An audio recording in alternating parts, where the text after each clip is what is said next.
using innovation and sometimes disruptive technologies and solutions towards addressing a particular interest or consumer demand.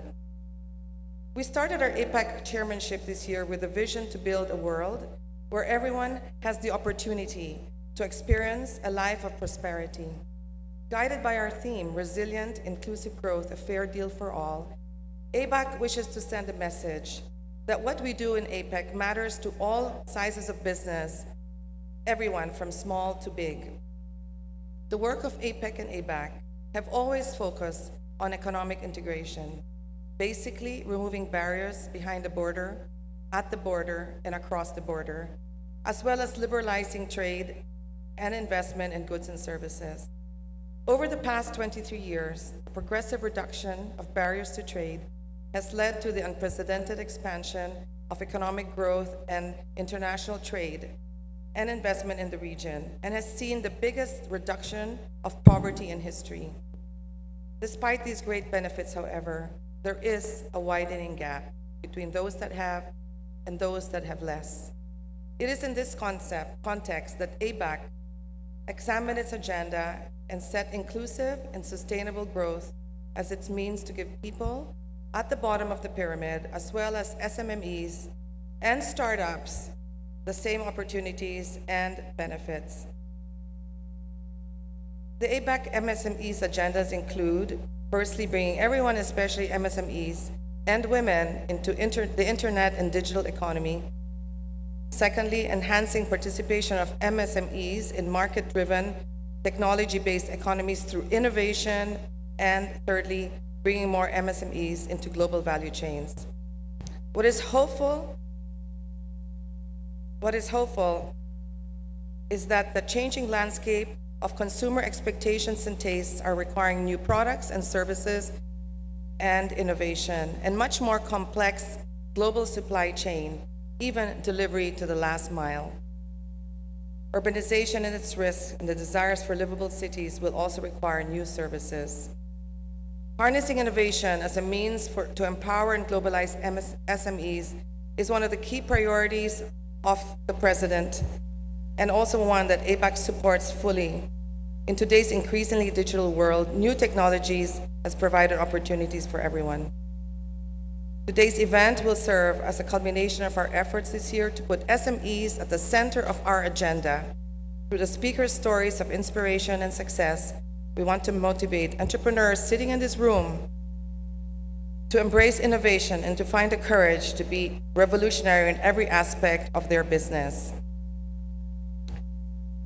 Hence, it is truly a privilege that we are joined by a very special guest speaker who himself is a believer in SMEs and is key to achieving greater economic prosperity. Ladies and gentlemen, please join us in welcoming our guest of honor, His Excellency Benigno Simeon Aquino III, APEC 2015 Chair and President of the Republic of the Philippines.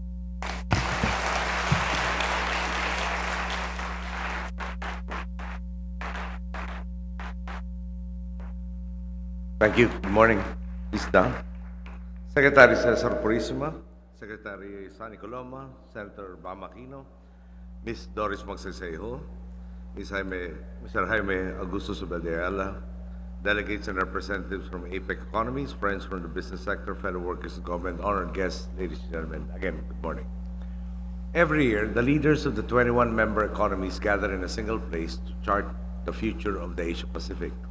As president, it has been my privilege to take part in these gatherings over the past 5 years, and each time I cannot help but be impressed by what APEC has been able to achieve.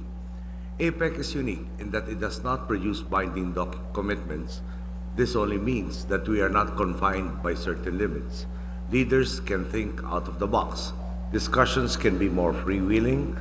Some might think that this is an obstacle to productivity. They would be mistaken. When we come together in APEC, we are united by the desire to bring stability, security, and prosperity to our peoples. We work together, we cooperate, and we have done so much towards this end. A number of significant commitments towards realizing free and open trade and investment among member economies find their seeds in the discussions that have taken place in APEC. Because this is first and foremost an economic forum. These commitments would not have materialized without the help of the private sector, which is why we are all here in this SME Summit.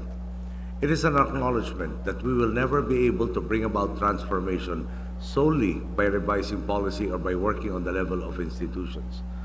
No, positive change takes place on the ground and requires the partnership of men and women like you. This was a belief and advocacy very close to the heart of my mother, former President Aquino. My mother became president after witnessing how an empowered Filipino people reclaimed democracy for our country. After her presidency, she would pursue the empowerment of our countrymen through a different means, working in microfinance to enable poor Filipino entrepreneurs to take hold of their own destinies, which has contributed to reducing poverty levels. In a very real way, my mother's belief has been translated into our inclusive growth agenda. From the beginning, we have never been content to simply grow the economy and wait for the benefits to trickle down to our people. On the contrary, we believe that the Filipino people are our strongest competitive advantage and our most important resource. By pouring massive funds into health, education, and other social services, we have empowered our countrymen to participate more fully in economic growth. Of course, if we are investing in their potential and in their abilities, then why should we not invest in their dreams as well? In 2013, micro, small, and medium enterprises comprised over 99% of all business enterprises in the Philippines and account for 63.7% of total employment. These statistics alone would be reason enough for government to support the sector, but we see far beyond the numbers. For us, these statistics represent Filipinos opening doors of opportunity for so many other Filipinos. Imagine the growth of these small businesses once wider markets are available to them and once they become more efficient at running their businesses. Imagine further how many millions more Filipinos would receive gainful employment. I'm really sorry. We went beyond imagining. We put it into motion. Through the access of small enterprises to sound lending opportunities with an acronym of ASENSO, which means Progress in Tagalog program. Over 153.1 billion pesos has been released to over 174,000 enterprises from 2010 to 2014. The implementation of the Magna Carta for MSMEs has likewise played a significant role in microfinance. By requiring banks to allocate 10% of their total loan portfolio for credit to MSMEs, over 427 billion pesos has been lent to Filipino entrepreneurs as of June 2015. We want to ensure that they do not just have access to capital, but they are able to maximize it. Our Department of Trade and Industry pioneered the establishment of shared service facilities or common production centers for MSMEs. 1,305 SSFS have been put up around the entire archipelago as of September this year to meet the needs of a variety of sectors. For example, 13 MSMEs in Calibo, the province of Aklan, are making use of 60 handlooms in a SSF in order to meet the high demand for abaca cloth products coming from countries as far away as France and the USA. Meanwhile, 6 MSMEs in Difun, the province of Quirino, have likewise moved beyond just producing gifts and souvenir-type products to producing fresh and dry vegetable noodles from squash and carrots, among others. In a number of municipalities in Ifugao, over 750 coffee growers are making use of an SSF with equipment like coffee hullers and pulpers. This has allowed them to more than quadruple their production from 230 packs to just under 1,000 packs a month. Their market has expanded drastically with sales increasing sixfold, from 10,000 pesos to 60,000 pesos a month. The participation of private sector partners has likewise helped to realize the same kind of success in specific sectors. The Nestle Experimental and Demonstration Farm in Davao has helped local coffee farmers move up the value chain in terms of quality. They have produced 7 new high-quality coffee seeds, which have a high yield, are resistant to pests and diseases, and are adapted to different local coffee growing regions. One of our largest and most popular fast food chains, Jollibee, has a farmer entrepreneurship program that allows small farms to sell produce like onions, tomatoes, and bell peppers directly to institutional markets.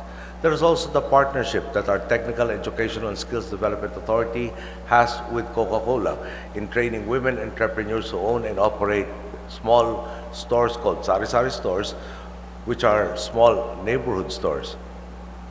Not only do they learn bookkeeping, inventory management, product selection, etc., they are also taught how to make the most of their increased income. We also have the SME Roving Academy, which travels around the country conducting training seminars in marketing, product development, and financing, among others, to help them to become more competitive. Perhaps one of the most significant areas in which government is educating MSMEs is that of doing business in free trade areas, which helps them get relevant market information and avail of preferential tariffs. We have also institutionalized these efforts through the Go Negosyo Act of 2013, which has the goal of promoting ease of doing business and facilitating MSMEs access to services. 113 Go Negosyo centers have been launched nationwide precisely to facilitate this. These kinds of interventions are especially important today, given what APEC has been able to achieve throughout the decades. For example, an increased volume of trade through the lowering of tariffs. In 1989, average tariffs were pegged at 17%. These fell dramatically to around 5.2% in 2012. On the other hand, from 1989 to 2013, the total regional trade of the Asia-Pacific region has increased sevenfold, outpacing the rest of the world and likewise boosting trade among member economies. We want Filipino MSMEs to be able to participate more in that trade. We want to help them make the most of the vast market that regional economic integration provides.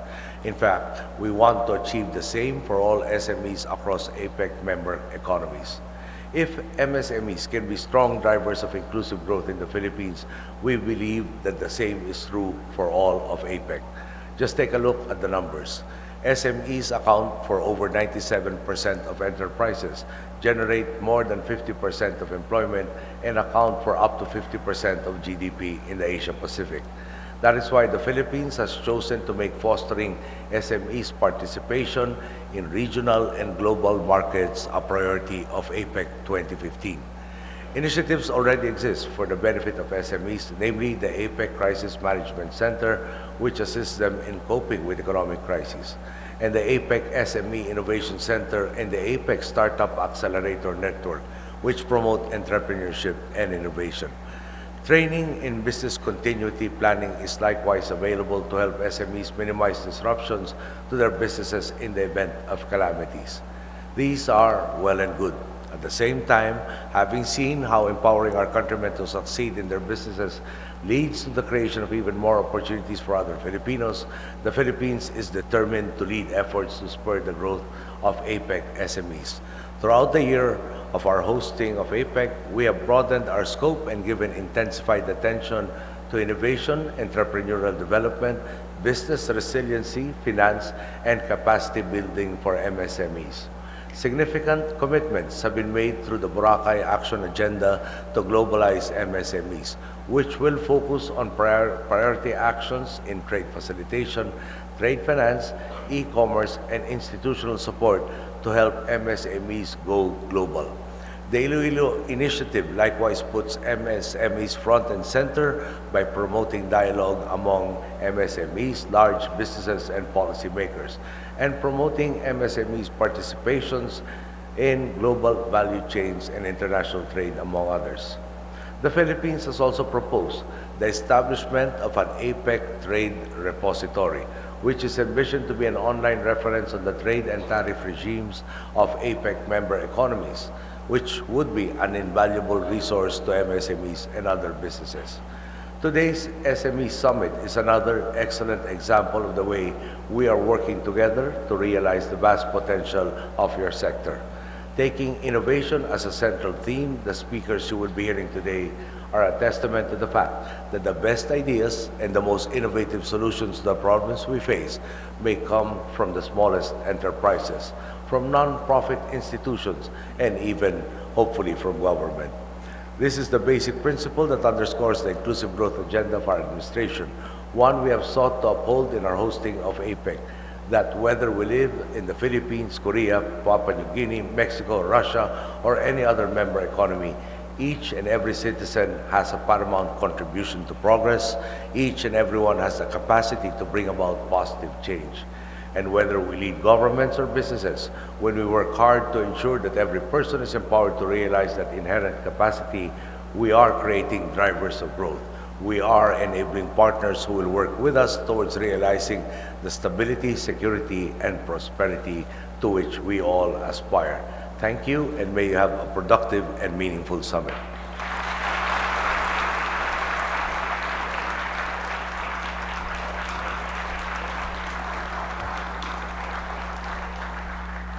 Thank you, Mr. President. That's the end of our program with His Excellency. We want to thank again our guest of honor, President Benigno S. Aquino III. We would like to express our appreciation for your presence and for making this occasion a truly meaningful one. Once again, ladies and gentlemen, President Benigno S. Aquino III. Thank you at mabuhay po kayong lahat.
We wish to invite everyone to download the APEC SME Summit mobile app available in iOS and Android. Just search for APEC SME Summit 2015.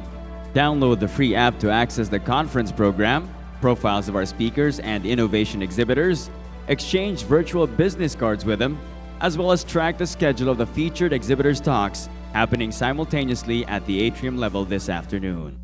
You can also answer our poll questions using the mobile app. Once downloaded, the app is easily triggered by hovering your and shoulders.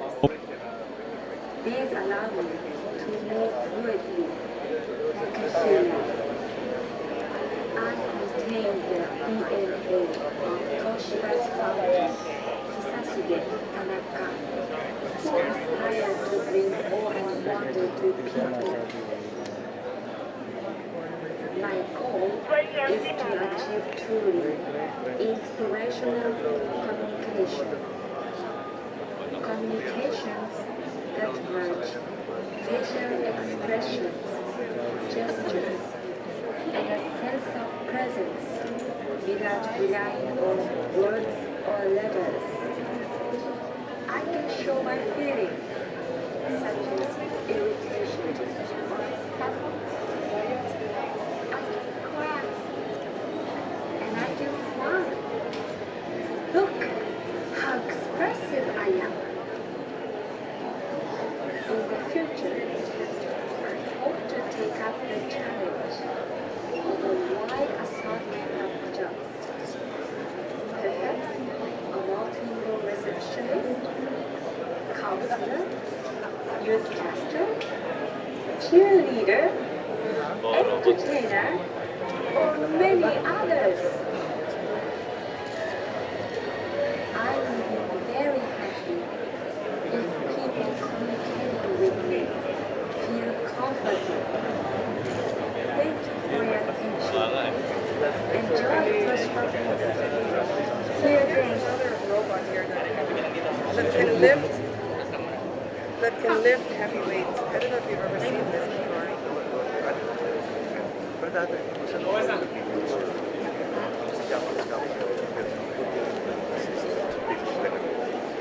Right, so this one is, yes, Mr. President. Yes, ready.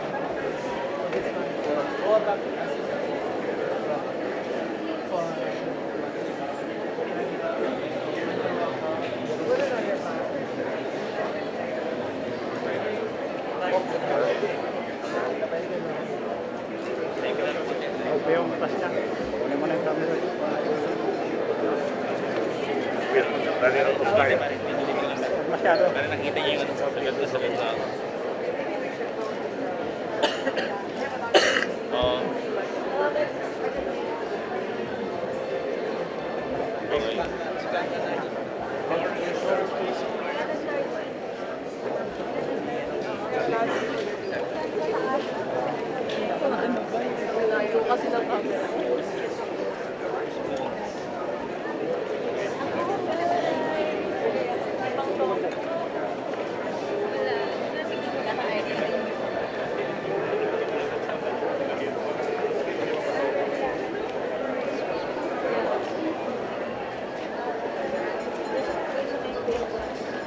I think in everybody, all the people here, we meet, and we would love you to do the first one. And he will direct it all. These are made by many people. Yes. These are all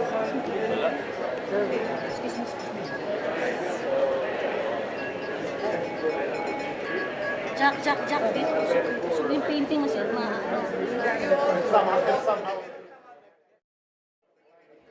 paano na nga lang para makakuha silang kiyante?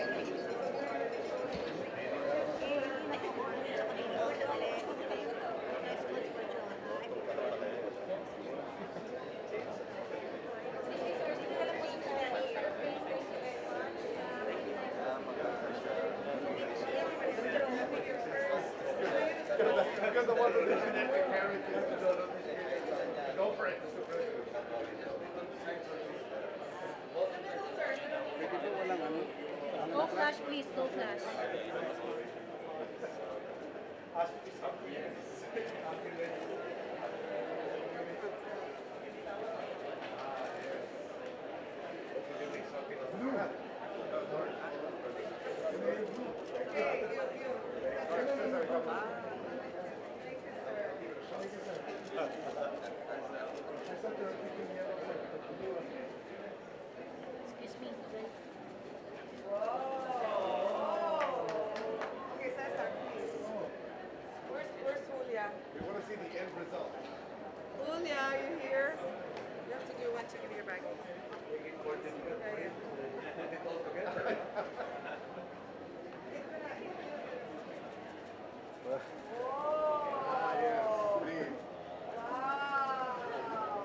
Parang hard to.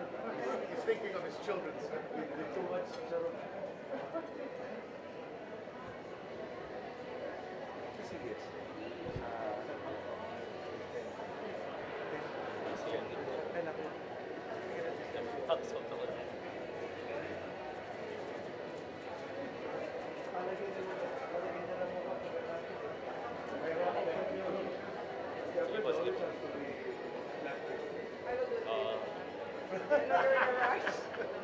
Thank you po. Thank you, sir.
Ladies and gentlemen, we would like to announce that the program will continue in a short while. Once again, ladies and gentlemen, we would like to invite you to come back, sit down, relax. The program will resume in a short while. Thank you.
Ladies and gentlemen, the program is going to start. Please come inside, settle down.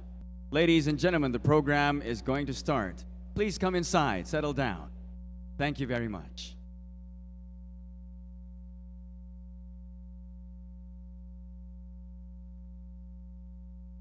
Please be informed that the Wi-Fi link is APEC 2015 PH. Again, please be informed that APEC 2015 PH is the Wi-Fi link. Thank you.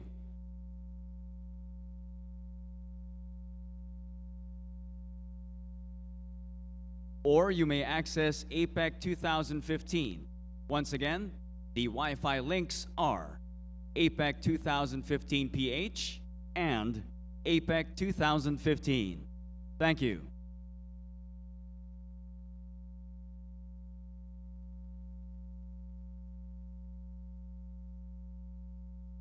Ladies and gentlemen, let us begin our morning session with our first speaker.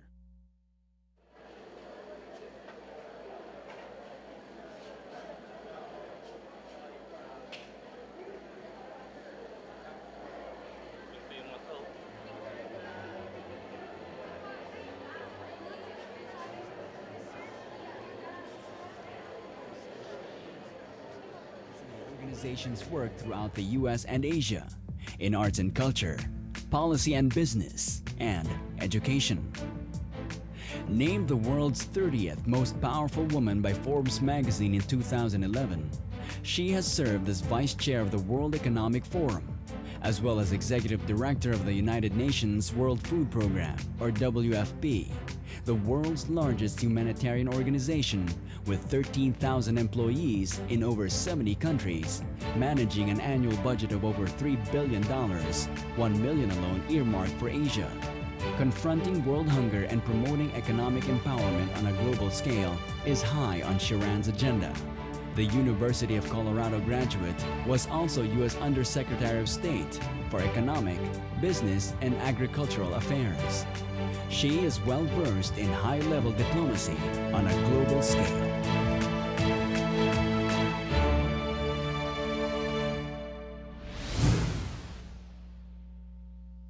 Ladies and gentlemen, the President of Asia Society, Miss Josette Schiran.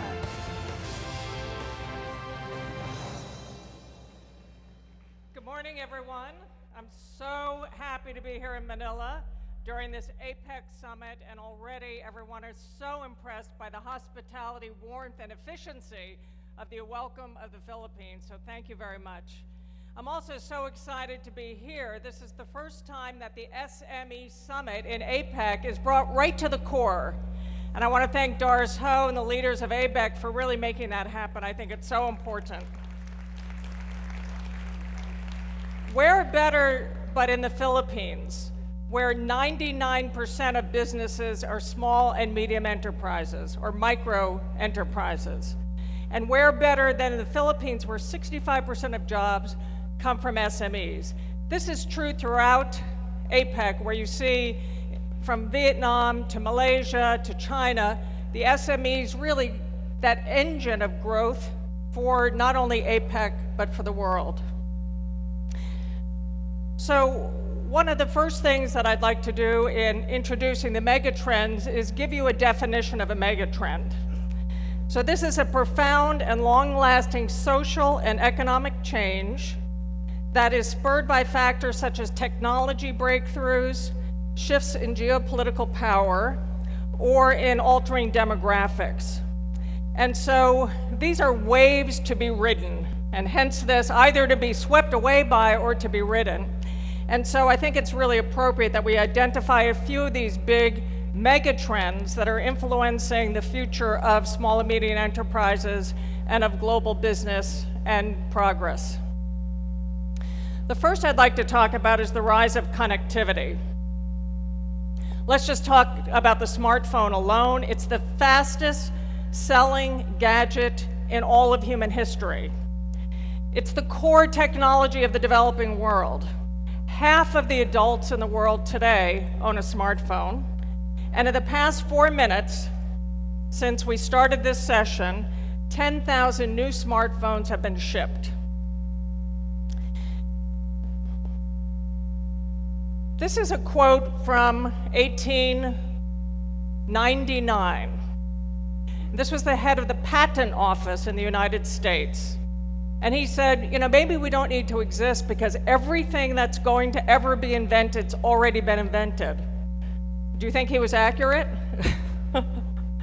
Not quite. And I think what the world still does not foresee is that we're just at the beginning of the potential of connectivity to change our world.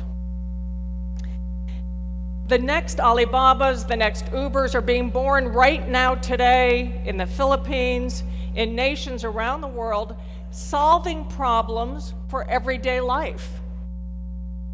The head of the speaker for Uber, who you'll hear from today, was saying yesterday, it was just the founder just wanted to get easier rides in San Francisco. They weren't thinking of conquering the world. And so as we see connectivity changing the way we solve problems in the world, I think we're going to see from mobile money to every sort of way that can enable and empower the poor and the developing world, you're going to see these ideas rolling through. Okay, there's a slide. So I just want to talk a little bit about this. This is actually a quote from myself in 2008 when the world food crisis hit. And I called it a silent tsunami because it was the first time in human history we had a globalized humanitarian disaster. Overnight, about 140 million new people were thrown into hunger. And you'd say, how? The whole world was saying, how could it be that something could spread like a virus from villages all over the world to the major countries with the price of food doubling overnight, it seemingly. In actually 6 months, the price of food doubled all over the world. And during that, I went around the world to figure out what happened. I went to Addis Ababa in Ethiopia into the food market there, which had no electricity. It was run mostly by donkeys. There were bags of food. And I asked one of the dealers who had doubled the price of his food. I said, how do you set your prices? And he said, it's very easy. He said, I go on the internet every morning. I look at the Chicago Board of Trade. I get the prices that are selling in Chicago. We're a poor country, so I discount them by 10%, and I set my price. And I thought, wow, even pricing is now global. Even this is now connected. And so we could see all over the world this humanitarian crisis hit across the globe.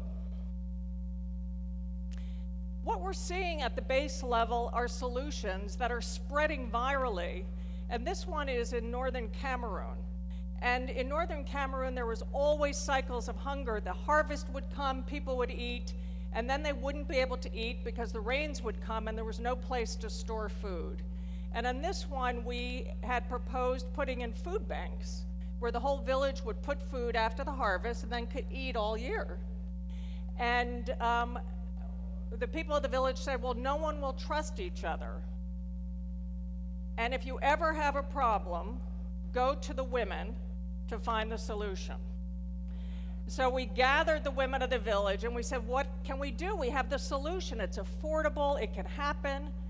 And they said, put 3 locks in the door and elect 3 people from the village but you can't unlock the grain bank unless you have the 3 keys.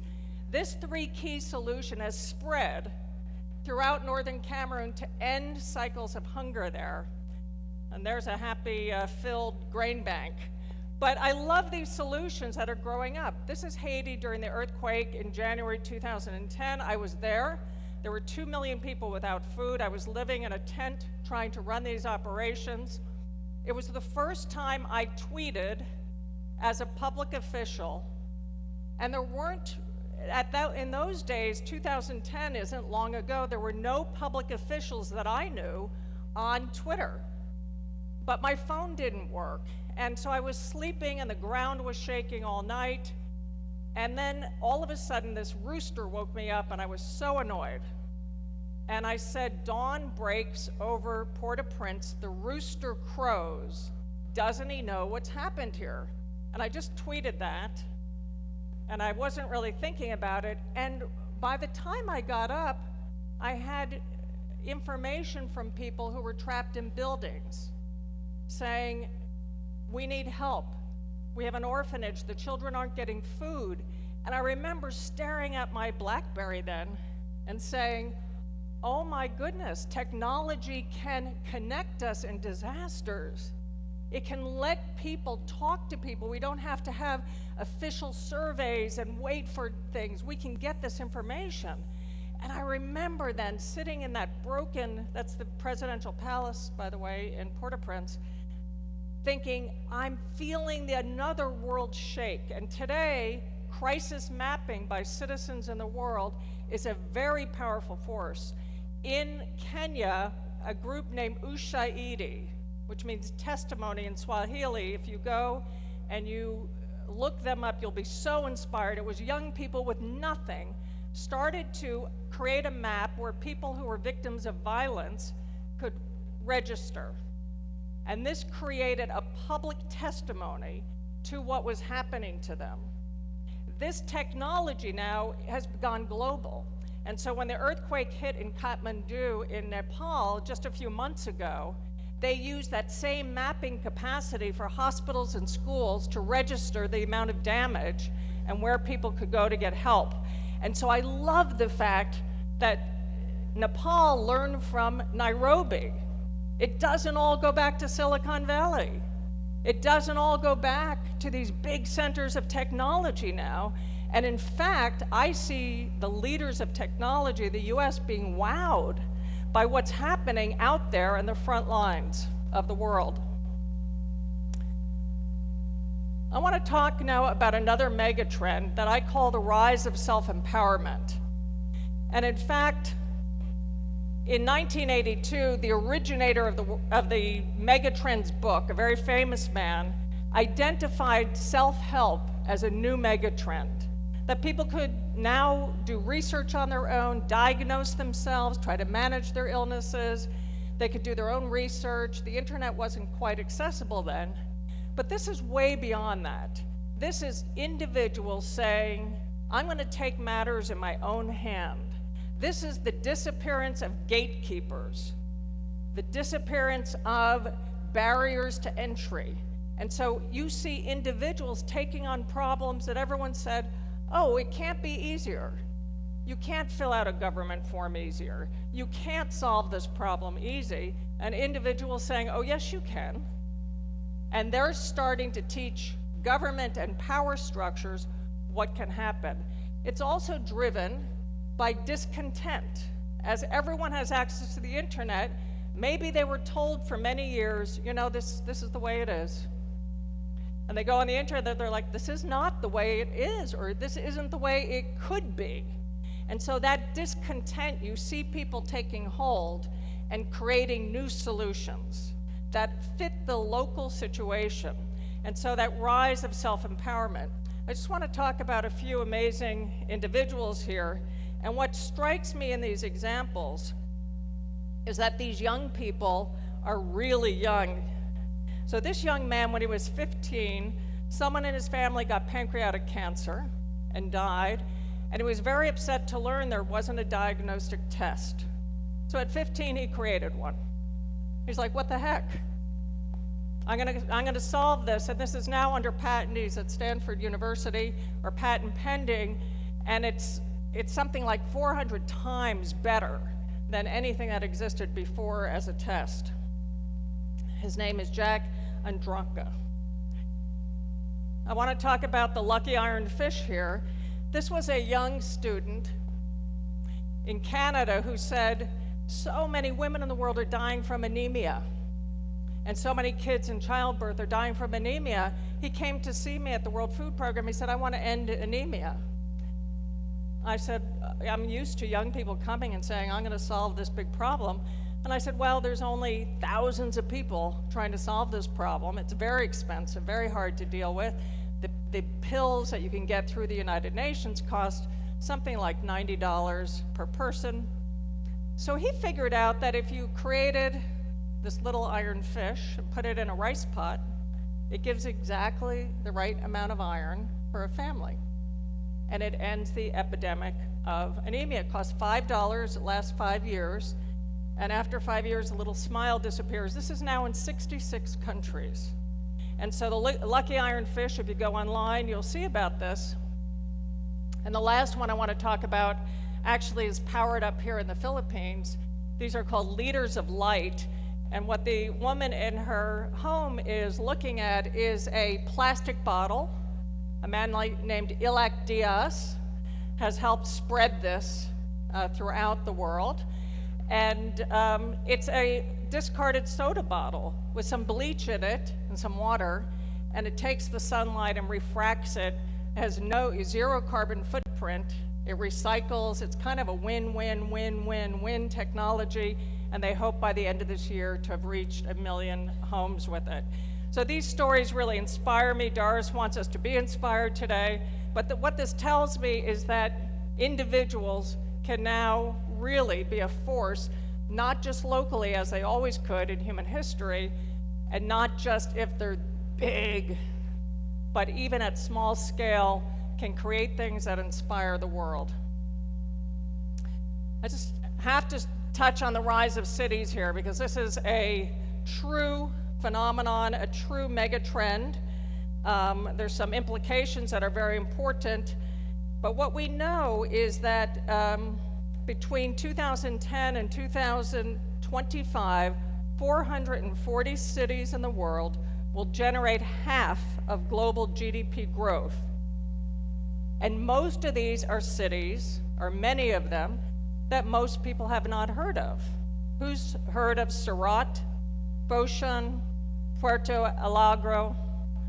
So these cities, we're seeing the emergence of these powerful new forces. In fact, in 2014, A.T. Kearney did a study of the next global cities and centers of innovation in the world. The top 10 are Nairobi, Mumbai, Bogota, New Delhi, Addis Ababa. The number 1 they predict is Jakarta. Guess what number 2 is? Manila. Manila's predicted to be the next great global city and center of innovation. I don't know what's happening here, but it's very exciting, and the world is paying attention. But what that means is that opportunity is coming in a way that one could not have felt or predicted in the past. And Manila's ability to change the way the world does business through its own examples and dealing with its own challenges. That's the power of cities. I talked about this, but I just want to talk about this. There are other problems. In the next 40 years, the world has to produce more food just to keep up with predicted population growth than in the last 8,000 years combined. We have to be careful to ensure that farming and rural life is attractive to the next generation. And so I only say that, I don't know how many of you have seen the farm selfies of young people around the world. They're called felfies. So on their farms, sending out their selfies on Twitter, look at them, they're amazing, but there's a band of young people who are saying, we're gonna stay and we're gonna help take care of this challenge for the world, and we need to encourage them. And the last trend, mega trend I want to talk about is the rise of Asia.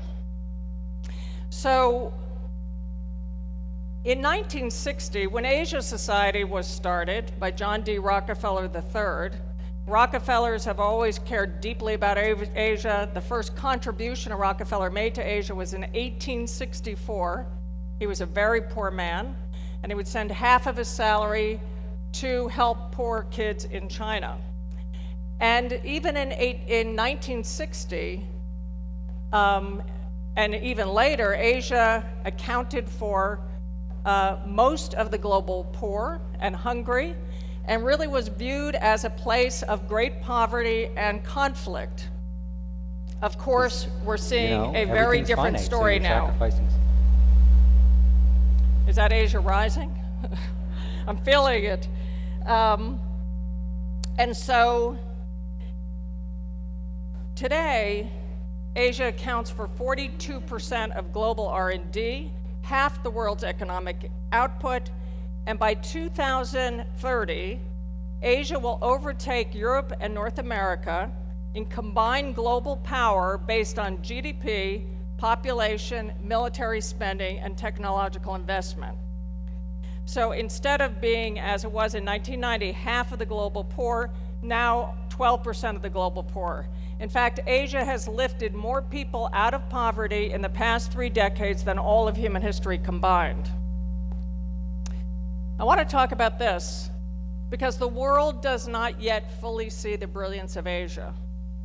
So even though we see so much of R&D coming from Asia, we see lagging. There's many indicators like this.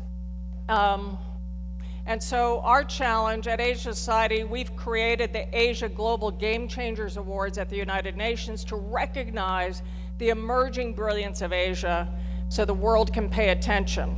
You are all here sitting at the beginning of what is really the biggest mega trend that I think will define our next decades, which is Asia's coming onto the global scene and really helping us all to end poverty for the world. The United Nations has set new goals. The world came together by 2013. The goal is now set to eradicate poverty, extreme poverty, by 2030. Not cut it in half, not cut it by 10%, but to eradicate it. And I truly believe that's within our reach.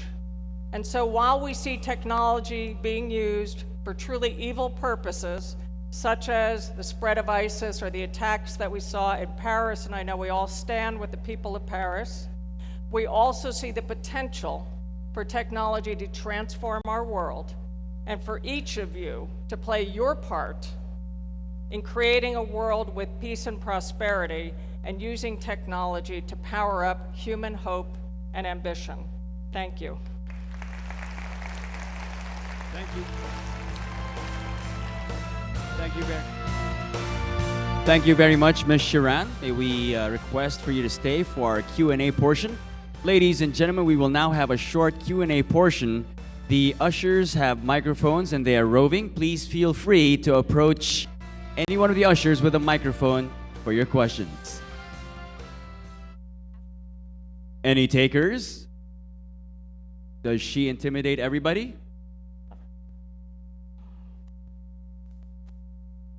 Okay, there we have one, here. please. A brave soul. Great presentation. George Moy from United States of America. I have a question for you in terms of the spread of hunger. Do you see new country that might be potentially have a new spread of hunger so we could get in advance of it so we could take care of that ahead of time?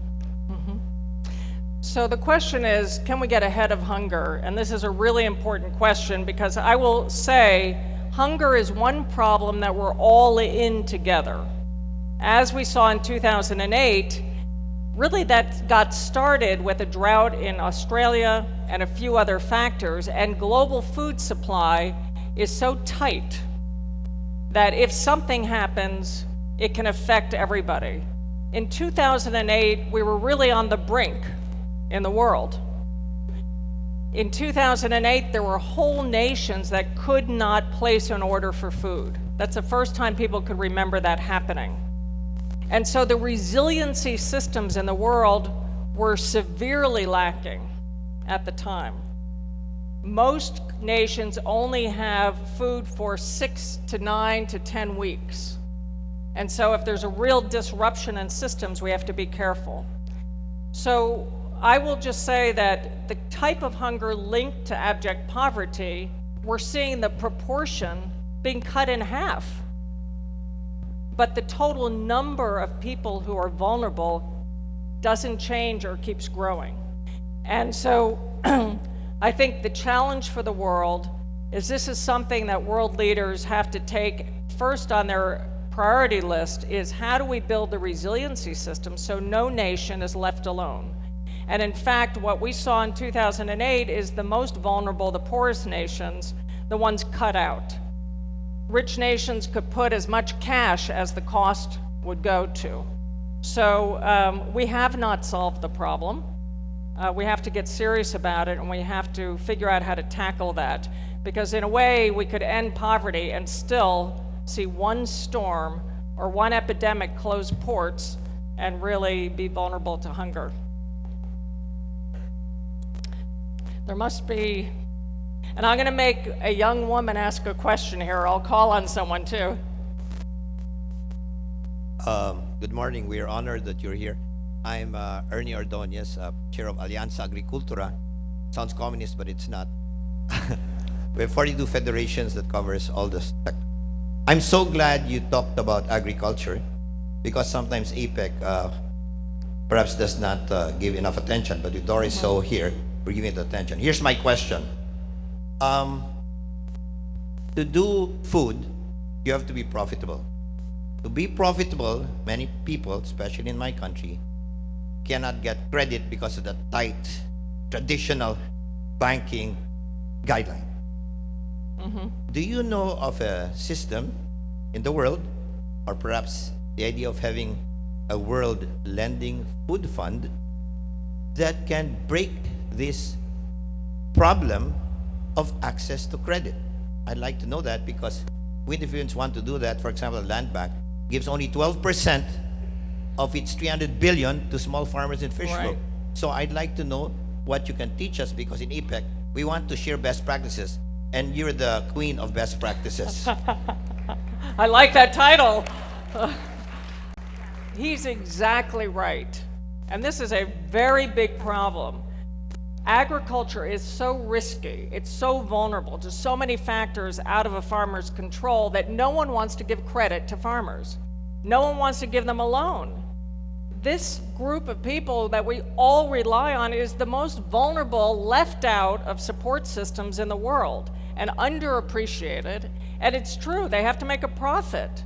So it's risk that we haven't really modeled how to do it. And certainly, until the US tackled some of these issues, it didn't become the food producing powerhouse that it is now. You have to get risk off the shoulders of the farmer, and you have to diffuse that risk.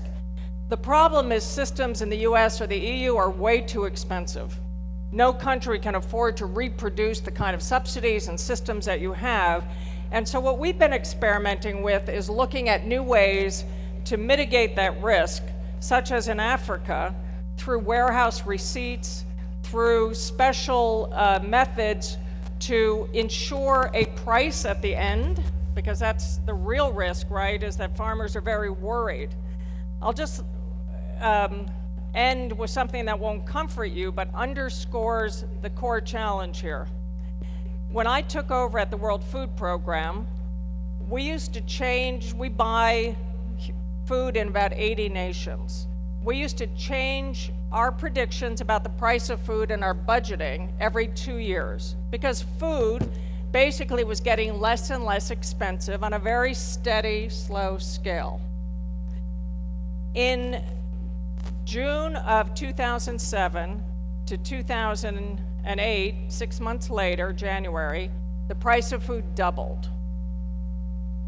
By March of 2008, we had to change the price of food every week to keep up with the volatility. A month later, we had to change the price every day. By the time I left, we had to have hourly indications of the price of food.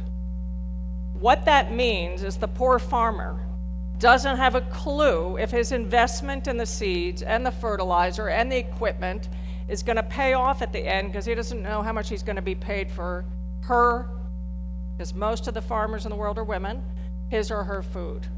And so this is a big challenge for us, and all these mega trends really point against us getting this right unless we really focus on it. So it's a really good thing for APEC to have to do. I want to thank you so much. It was really an honor to be with all of you. Thank you. Ladies and gentlemen, Ms. Schiran.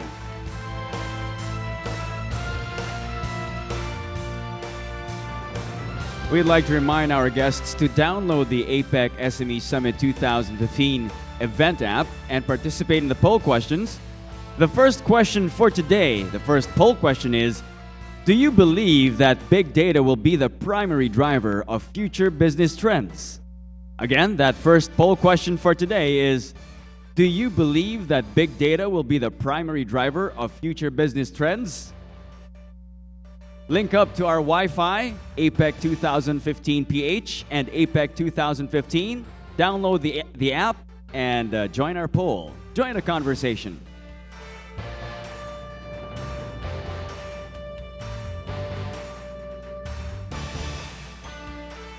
And now, we bring you our next speaker.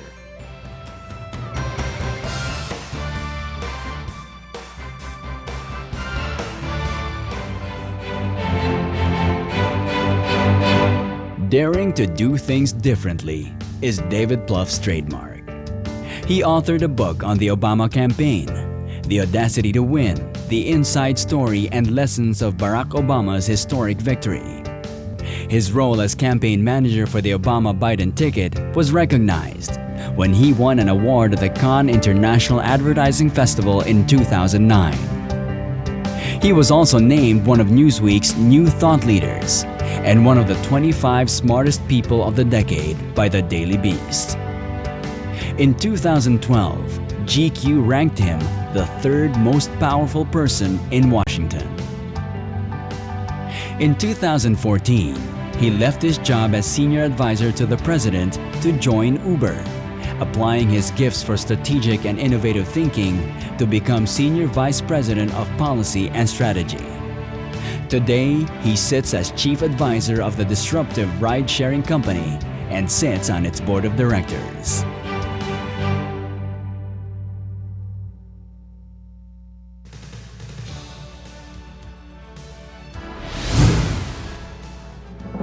Ladies and gentlemen, the senior advisor of Uber, Mr. David Pluff.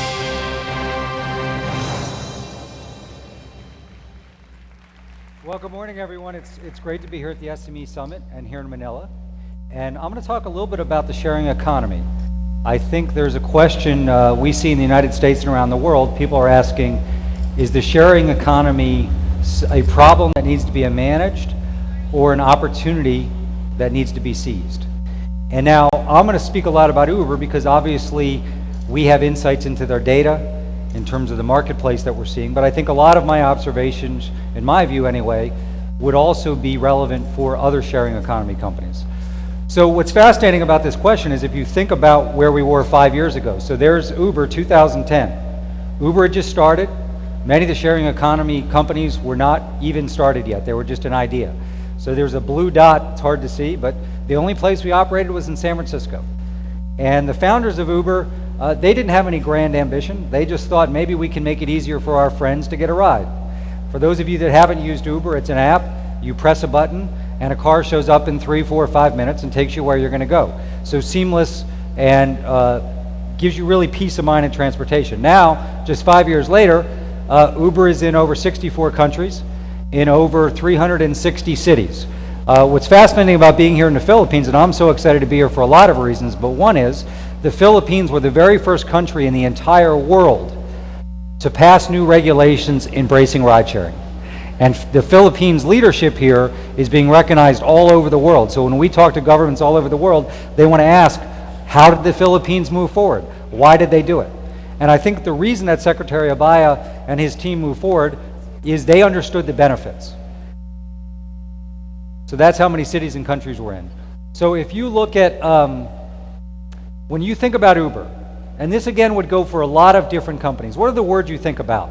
Well, maybe app, car, taxi, technology, disruptive, aggressive. Some might even use stronger terms to describe us.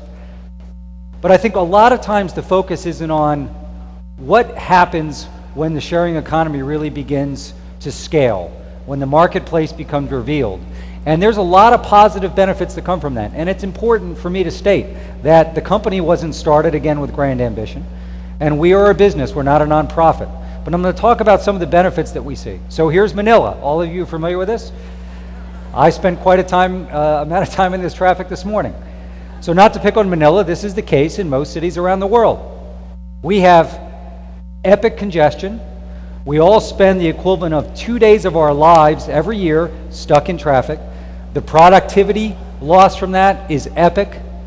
20% of the emissions that harm our planet and contribute to climate change come from the emissions from cars.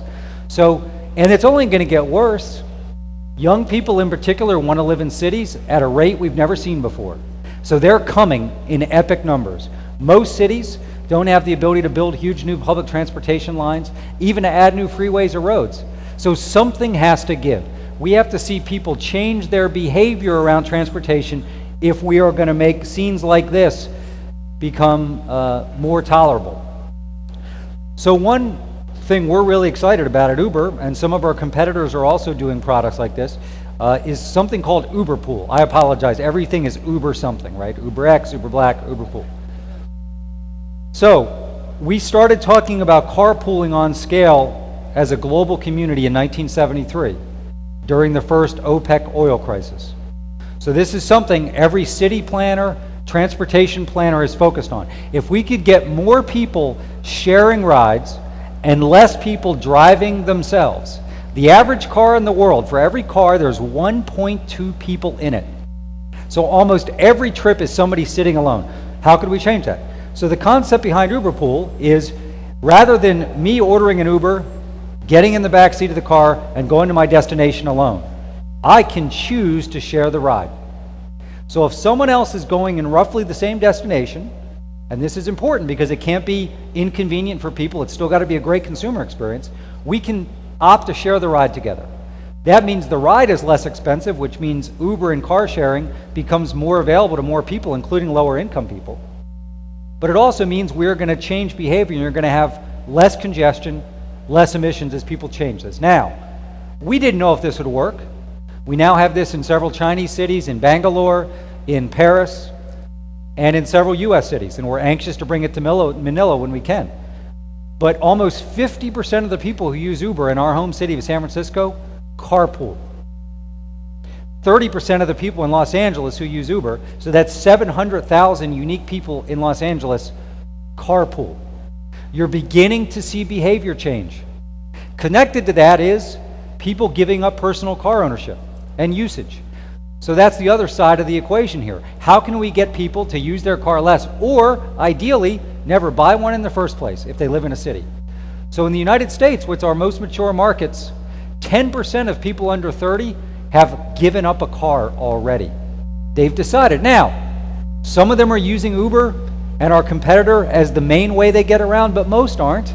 They're using subways, they're still using taxis, they're biking, they're using us. It becomes part of the ecosystem. So if we think about how are we going to reduce traffic jams and congestion and emission, in the next 15 to 20 years, the only answer on scale is having more people carpooling. The other benefit that we see on our platform, and this is true with all of our competitors too, is safety. So this chart shows bar closing times and when demand for Uber peaks in Amsterdam, in Brussels, Copenhagen, Paris, Warsaw. It's true here in Manila, it's true in New York City, it's true all over the world. And so there are places now that are reporting DUI arrests down 25, 30, 40% in just a year or two. Think about all the lives that are saved. And this is another place where we're seeing behavior change. Young people, if they live in a city where ride sharing is available, they don't even think about getting in a car if they're going to have anything to drink or if their friend is. They wouldn't even think about it. Because why would you when you can press a button, have a car show up in 3 minutes, and take you home? So this goes for distracted driving too. We talk to so many parents of people in college and high school, and they'd far prefer their child to be in the backseat texting than in the front seat texting while they're driving. So this is a huge change in terms of safety. But I really want to talk to you today about the economy. So around the sharing economy, around platforms like Uber, there's still a lot of regulatory questions. Now, not so much in the Philippines, because the Philippines has now decided to embrace ride sharing.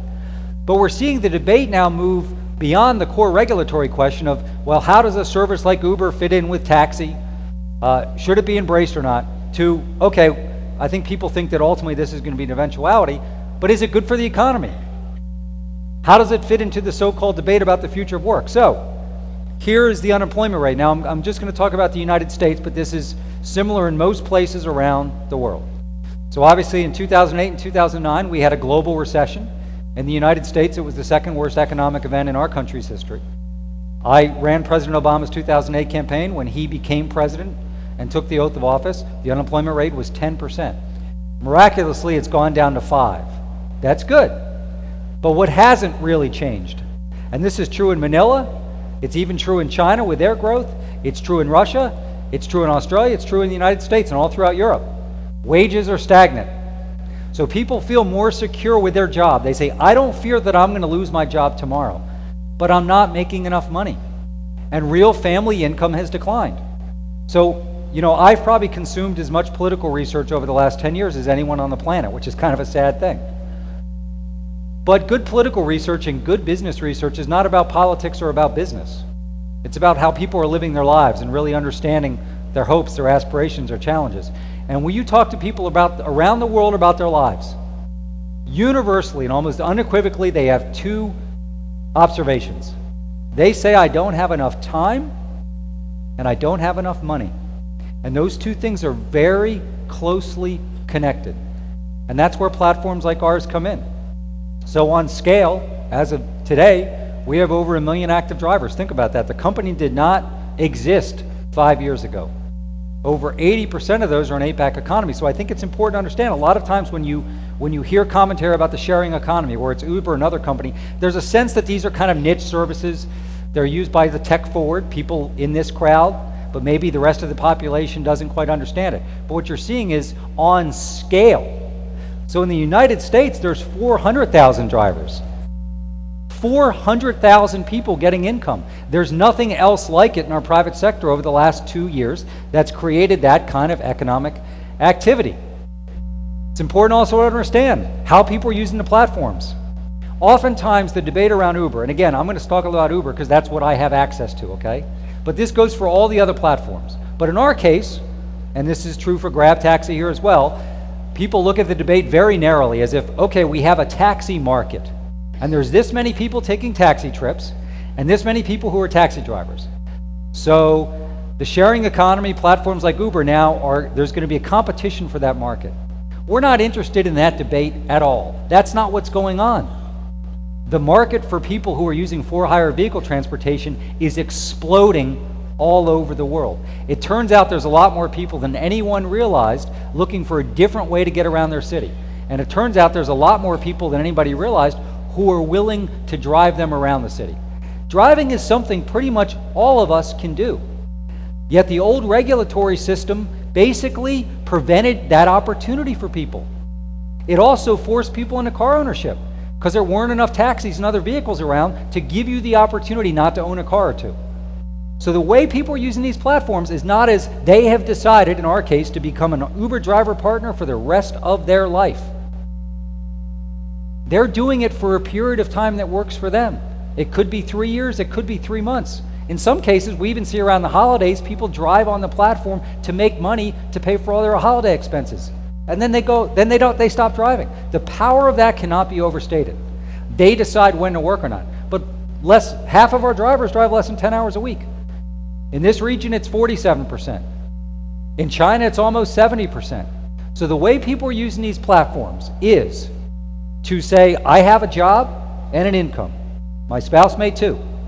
We're not satisfied with our income. So what I'm going to do is go from here to here, but I'm going to decide when to do it because we don't have any scheduling. There's a big debate around the world, certainly in the United States, around on-call scheduling, that people are feeling they do not have enough notice for when they're going to work if they're only getting 2 or 3 days notice. Well, with our platform, there's no schedule at all. You decide when to work or not at all. 4 hours today, 8 hours today, not at all next week. The power of that can't be understated because as much as people say they don't have enough time and money, the other thing they say is, I don't have enough control of either. So when you give people the power to create more income in a way that they fit around taking care of their kids, their parents, their schoolwork, their training, their social desires and obligations, it's a very powerful thing. So when you think about these platforms, this is not a mass substitution of people doing something full-time. It is people who are using this to augment income. One of the other benefits we see, and I think this is another reason that Secretary Abaya and his team embraced Uber, was this is not about competing where taxis are strong. Okay, I work for Uber, so when I'm in major cities, like I was in New York last week, I took a yellow taxi because it's easier to get out of an office building sometimes and still hail a cab, something you can't do on Uber, than press a button and wait 5 minutes, okay? But where our value proposition is where transportation has been too hard. And this accounts in two ways. One, when researchers look at people in poverty and they examine the core reasons that they say strapped in poverty who have difficulty reaching their ambition, education is a big part of the problem. Surprisingly, so is transportation. The inaccessibility of transportation and the cost of it. So if someone it takes them an hour and a half or 2 hours to walk to a subway line, they take that in, they take a cab, it's hard, it costs too much money. So what you're seeing on Uber, now this is New York, so sorry for a US example, but the sort of orange is Manhattan, which is the financial district, the Empire State Building, the former Twin Towers, and we have good business there, but 95% of taxi trips happen in Manhattan, so it's pretty well supplied. The purple is all the rest of New York. Places where there's hardly any taxis, and your only option really was to own a car or walk a long way unless you were right next to a subway stop. So when you think about these sharing economy companies like ours, we're filling gaps. Most people didn't realize, I think, till the last few years, how many transportation deserts there were around the world, where basically it was too hard to get around. You were basically stuck there. You were forced into car ownership. And what is the biggest financial burden on low-income people? Vehicle ownership. It takes so much of their income, and it's something that we use, our cars are used 4% of the day. They just sit idle. 15% of the city real estate around the world is parking. And think about that. Many of those parking lots are empty at night, they're deserted on the weekend.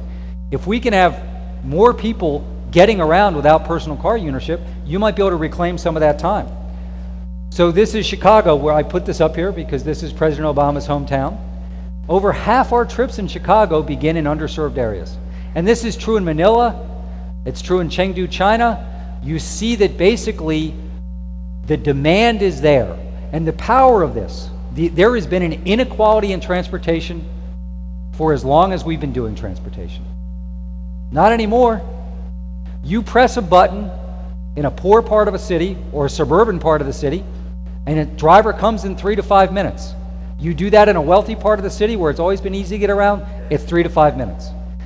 So yes, there's a big financial and time element to this, but there's also a powerful emotion that comes with that, which is for the first time in people's lives, they have the same transportation as everybody else in the rest of the city did.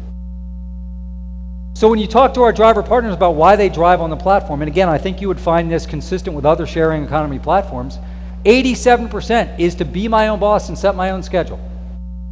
73% actually say that I'd rather have a job where they're choose their own schedule than a steady one with a set salary. I'll tell you, a big use case for Uber is people who have lost their job or had their hours cut. So they lose their job, they come drive on our platform. Of course, they can do job interviews whenever they want because they don't have to ask their boss whether they can go do it. They just turn off the app and go do the job interview. And they drive for us until they find what's next. We have a huge number around the globe, almost 50,000 in the US alone, former military members. They come out of the service, they're not sure what's next, so they drive on our platform till they figure that out. The other thing that surprised me, I figured most drivers on Uber were driving for a certain amount of money each week or each month. And plenty do. But most of them don't. Most of them are driving for a goal. It could be aspirational, like this is how I'm going to pay for my vacation, or flying my parents in, or my child's going to college, I want to buy them a new laptop. So rather than eating into my savings, I'll drive on Uber until I get the money. Or it can be when they get in a dire circumstance. An appliance breaks. They have an unexpected health care bill. In the United States, the most important economic statistic in our country today, and this is true around the world, but in the US, 47% of the people in our country say if they get a $400 bill they weren't expected, They can't deal with it. Think about that. They have to go into debt. They are living on the edge because their incomes haven't gotten. 65% of our drivers vary their schedule week to week by more than 25%. They don't even have their own schedule. They're making it up as they go along. Think about that. You never have to say, well, this Thursday I'm working 4 to 8. You just say, I'm going to wait and see what happens in my life when I get off work, or am I going to have dinner with my friends, or what my kids' homework situation is. And if I have a couple hours, I'll go drive and make a little bit of money. So it's a very powerful feeling for people. So, obviously income's important. 91% of our drivers drive to earn more income to better support themselves or our family. Interestingly, around the world, over 50% of our drivers have young kids at home. So they're facing that challenge of not having enough money to provide for their children. 33% though just drive to make a little extra spending money. So this isn't all people in dire circumstances. Some people are using this more aspirationally to say, here's how I'm going to pay for dinner or movies or travel. And again, because my core job's not paying what I'd like, I don't have to borrow money or put that on my credit card. I'm going to use what I make on the Uber platform to support myself. And I think this is why so many people around the world now are starting to embrace ride sharing. So this is a map of, in the United States, we've had over 70 new laws passed. The Philippines, the first country to do so. The capital of Australia just did 2 weeks ago. Lithuania, many states in India. Mexico City, the largest city on the planet to embrace ride sharing. And the reason this is happening, and your leadership here in the Philippines saw this, was if the debate's just narrow about how do platforms like ours compete with an existing industry within that small pie, and how do you fit us into old regulations, that's never going to be a satisfying conversation. But if you have your eyes fixed on the horizon and say, we need more money for more of our people, we need to think about how do we reduce congestion, we have to make transportation safer, all these are the goals. And so that's what we see in the sharing economy, and there's a lot of valid questions. Are we going to have most of the population freelancing? Probably not, but is there more people going to be doing it in 10 years? How does that affect questions around things like benefits? Although all those are valid questions. But I humbly suggest to you that the sharing economy platforms like ours are not a problem that needs to be managed. It's an opportunity that needs to be seized, and then we figure out how to build on it. So here I'll end with this. This is your great Secretary of Transportation, Mr. Abaya, with our General Manager in the Philippines, Lawrence, holding the first nationwide ride-sharing regulations in the world. And so we're so happy to be here because what Manila has done, what the Philippines have done, has resonated around the world. And I think giving a better understanding of some of these platforms, right? This isn't about, wow, there's going to be a whole bunch of people that have been doing something for some time and now they're going to have most of their marketplace disaggregated. That's not what's happening.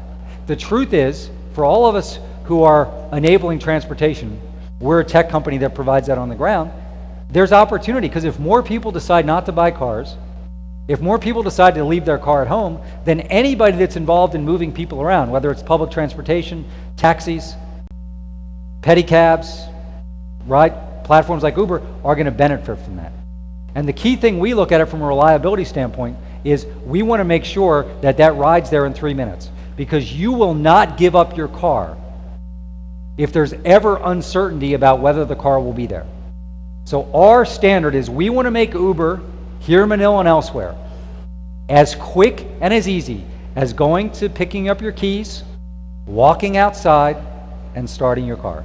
And if you do that, you'll give people confidence that they can engage in that behavior change and reduce car ownership. So thanks for your time. With that, I'd love to jump into any questions or comments you guys have.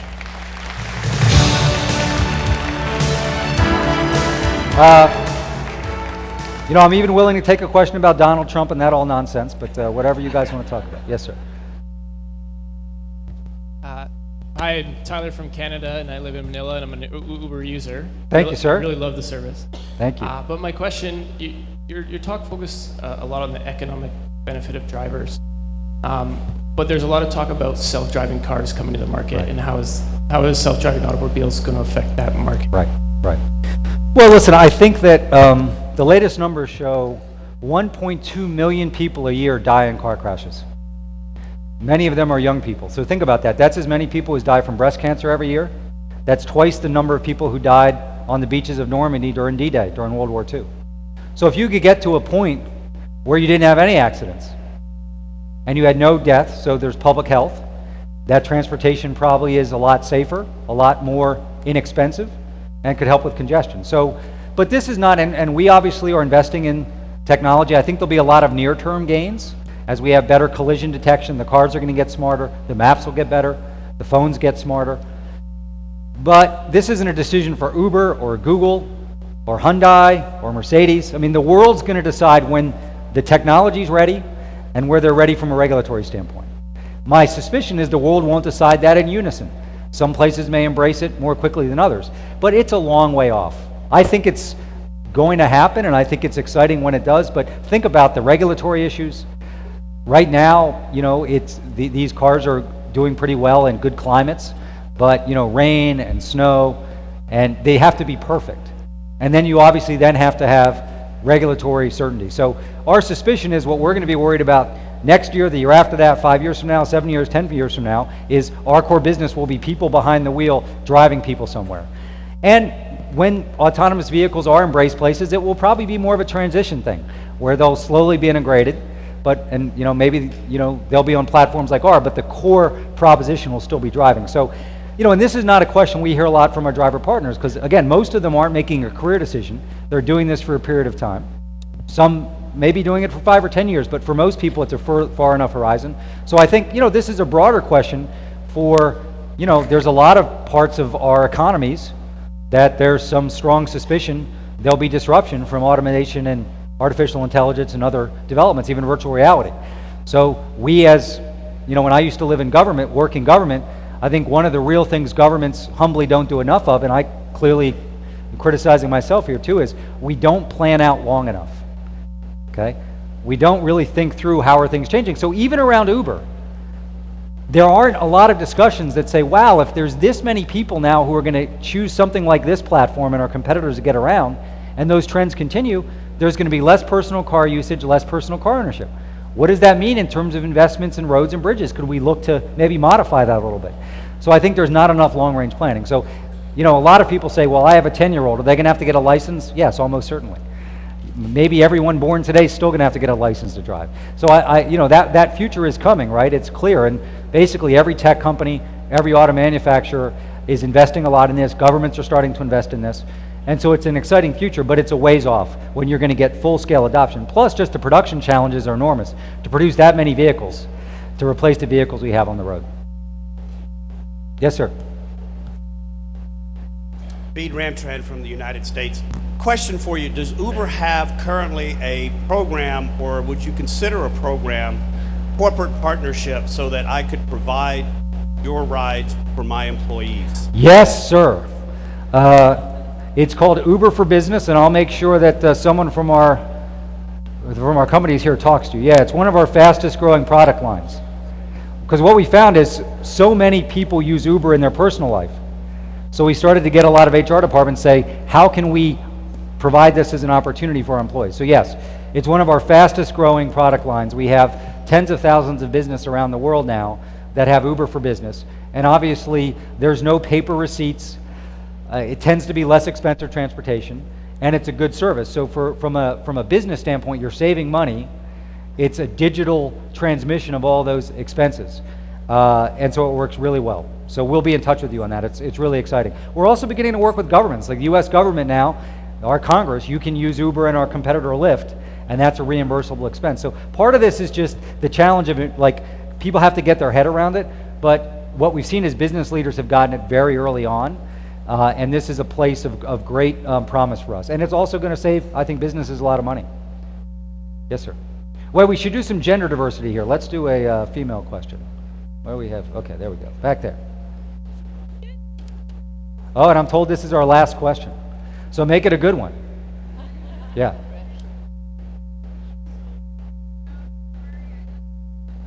What's that? Oh, you took notes? Yeah. I'm Samantha from the Philippines, and I've been using Uber for like the past months, and I love it. Yeah. Thank you. So I guess this is really a question for you, Mr. Pluff. I am curious to know how much of your efforts have been to work with the government to help Uber grow at this scale and deal with maybe outdated regulations and policies, and what would your advice be to SMEs who are trying to disrupt industries that would have implications, I guess, in like maybe outdated regulations and policy? It's a great question. I mean, I think first of all, when I worked in the White House with President Obama, he ordered the first top to bottom review of every federal regulation on the books in decades. Think about that, in decades. So what happens a lot is these and I'm someone who believes very passionately in smart regulations around protecting of health, safety. But I think if you believe in regulations, you should be the first one to raise your hand when there are regulations that don't make sense or have outserved their usefulness. Otherwise, you don't have credibility. And what happens is these regulations get on the book. So just talking about transportation, then I'll get to broader. So many transportation regulations had been passed 40 or 50 years ago, before GPS, cell phone technology, and they had never been reviewed. So I think one challenge for government, it's hard. You know, everyone's a critic of government, and you have too little time, you're dealing with crisis, it's really hard. But I think with the pace of technological change, governments, national and local, are going to have to find a way with more frequency to evaluate what they have on the books and to say, is this fit for purpose right now? Does it need to be scrapped? Does it need to be changed? That doesn't happen enough. So before Uber came around, that discussion wasn't happening. We in many ways forced it, right? So I think one of the challenges is, I think, and we're trying to get better as a company, is you have to understand where the other person's coming from. I would argue this is true in marriage or business relationship or in government. You just can't look at the world through your own eyes. And so part of what you have to do is understand, well, what is the government focused on? If it's reduction of drunk driving, or if it's trying to get more income opportunity for women, or if it's trying to deal with congestion, then to understand that this isn't a question, in our case, about whether we can operate the way we want to, but what we can do is work together on these issues. So if you provide a pathway of certainty, then we can really work on this. So I think any of you out there have to understand, what's the value proposition for government? And is it tangible? Is it something that can scale? But I do think this is a challenge for all of you that are bringing new innovation, is that you have for the most part, a regulatory situation with a lot of governments where laws get passed, regulations get passed, and they almost get put away and they don't get revisited unless there's kind of a crisis. In our case, we forced a reevaluation of a lot of those regulations. So what Secretary Abaya has done here, and others around the world, is they didn't try and jam us into existing regulations. That won't ever work. What they did was, let's craft new regulations that provide certainty around safety, around insurance, but allow this opportunity. So I think that's one of the challenges, but I would think that you just can't go in and say, hey, we have a great idea, and this is going to be a profitable business. To the extent you can, also say, how do what we want to do, how does that match up with the priorities of the government? And how can we tell a story, and not just a story, back it up with good facts and data, that says we are going to be a positive net contributor to what you're trying to do in this city? So again, that's from our standpoint, we have to broaden out the debate, because when you talk about, oh, now we just have to divvy up the existing taxi jobs, that's a tougher debate than saying we're going to grow the whole pie and create a lot of economic opportunity for a lot of people. That's a completely different question. And the other thing I say is just have sympathy, because governments, they don't have as many resources as a lot of the private sector do. They don't move necessarily as quickly, and sometimes for very good reason.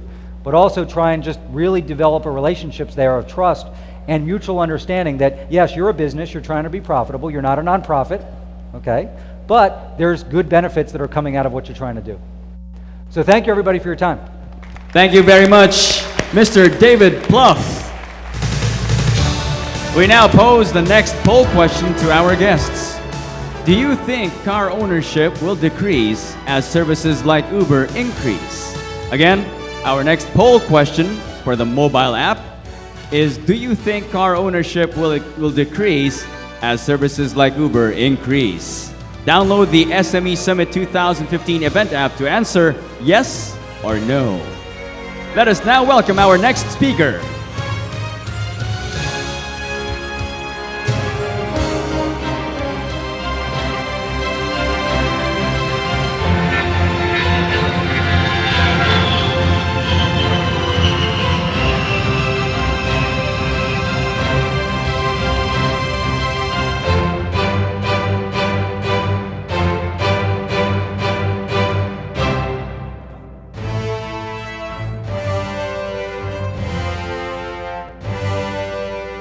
turned a once failing government-linked commercial airline into Asia's biggest player in the budget airline industry. Tony Fernandez, the Malaysian-born CEO of AirAsia, studied accounting at the London School of Economics and, for a while, worked in the music industry in the UK. He served as Regional Vice President for Warner Music Southeast Asia from 1999 to 2001. When its parent company announced its merger with another company, he felt it was time to pursue a long-held dream of having his own business. With no prior airline experience, he and his partner transformed AirAsia into one of the fastest-growing and most successful low-fare airlines in the world. In 2007, he started a no-frills hotel chain, Toon Hotels, with properties in Britain, Australia, and the Far East. Tony Fernandez is an inspiring leader who turned his big dreams into an even bigger reality.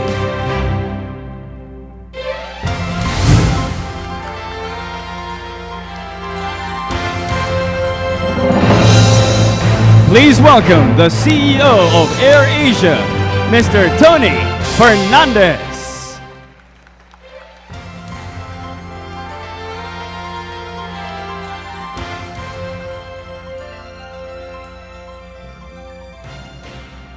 Hi everyone. Morning. Hey,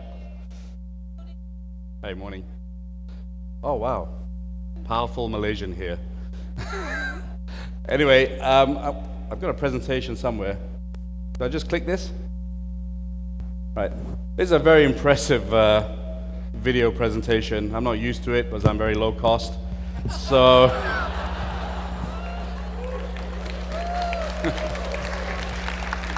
Well done to Doris for spending so much money. Fly in AirAsia, you'll get it back. Because we're much cheaper than Cebu and PAL. And better. All right, I'll run this through. So, as the video said, I came from the music business. I had no experience in airlines. I took over AirAsia 14 years ago for 25 cents. We had 2 planes and 200 staff, and I didn't have a single bit of airline experience. So to all your SMEs, don't let anyone tell you that you can't do anything, because business is business. It's about a top line, maximizing your top line, minimizing your cost, and having a strong balance sheet. It's all about cash, and I'll tell you a little bit about it. By the way, this is a great audience. I didn't know there were so many people here. I just did APEC, and they made me wear a jacket. They were very worried about my appearance because I'm low cost. The Jollibee guy kept sending me notes about his business attire, etc. I was the low cost part of the segment, so I get a free Jollibee burger after I did a speech. Anyway, going back to what I did. So we started with 2 planes 14 years ago. You know, we started this airline, we signed for this airline 3 days after 9/11. And we delayed it till December because we didn't have enough money to actually pay for the bonus. So me and my partner were remortgaging our house. And the owner of the airline was really good to give us that time. So really, we really came from humble beginnings. So don't let anyone tell you you can't do anything, because if you put your mind to it, you really can. And that was the original AirAsia. It had a bird. I don't know why airlines are preoccupied with animals. You know, we have tigers, we have lions. In Malaysia, we actually have an airline named after an insect, firefly. Really dumb name, because firefly is the shortest living insect. And so I want to focus a little bit on branding, because SMEs, you know, you have great ideas, and the ideas are lost because you don't put enough money into marketing. So we dropped the bird. I tried really hard not to be red, because, you know, everyone thinks I want to be Richard Branson, but can I just assure everyone that I have no intention to go in a balloon at 36,000 feet, and I have no intention to go to the moon. There's too many good things to do in Manila than go to the moon. And so I dropped the bird, and if you think of the biggest logos in the world, there's only one image, right? But say Shell, you're thinking of Shell. I say Nike, you think of the Nike swoosh. If I say Coca-Cola, you think of Coca-Cola. So I dropped the bird and I used AirAsia as our logo, and I changed it to red. And it looks a lot better, doesn't it? And that's just not the women as well. But the whole appearance of the airline looked much better. And over the last 14 years, we've grown from 2 planes to 200 planes. We went from 200 staff to now we have 17,000 staff. And in our first year, we carried 200,000 passengers. And now, this year, we'll carry 55 million passengers. And we've won the world's best low-cost carrier 7 years in a row. And last week was really a cool week for me. AirAsia won the Asia's best cabin crew. We're the first LCC to beat all the full-service carriers. It's a fantasy of mine. We beat Singapore Airlines. So I keep telling the Singaporeans there's a new girl in town. Twice the fun and half the price. No more Singapore girl, the AirAsia girl is here. So what's our secret? How do we do it? I don't have long because Mr. Uber took all my time. And on AirAsia, we're on time, generally.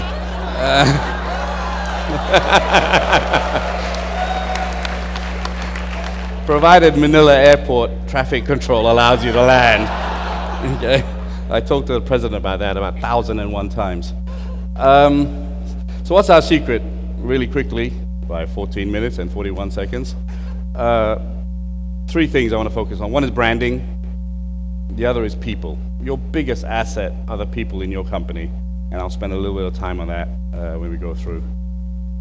There's the people slide. So, when I first started in AirAsia, it's another point for all you SMEs, I don't think you can be an effective leader unless you go down to the ground and know exactly what's happening.